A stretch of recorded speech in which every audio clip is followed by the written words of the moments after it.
Hi everyone, this is Captain Akansha. You must have heard the term rat quite a few times recently, like in that tragic Air India accident in Ahmedabad, or very recently, Air India flight to Birmingham in mid-air that get deployed. So what is this rat means? Imagine you are driving a car and suddenly your engine and batteries both stopped.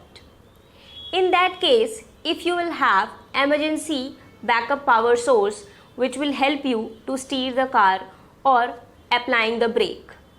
How amazing it would be, right? When you don't have anything and that emergency thing come up as a savior. So the same concept is used in aircraft. So this RAT is similar concept as your emergency backup power source. Similarly, RAT stands for Ram Air Turbine, which acts as an emergency backup power source for aircraft. It is basically a small propeller which rotates and then it converts the wind energy into electric energy. It gets deployed automatically in case of dual engine failure or total electrical failure or blue hydraulic failure.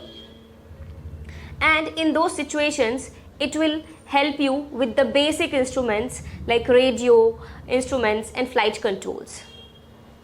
Basically, it supports our emergency electrical and hydraulic system. So, from next time, whenever you heard the term RAT, you consider it in this way, that aircraft has switched to the emergency backup power source.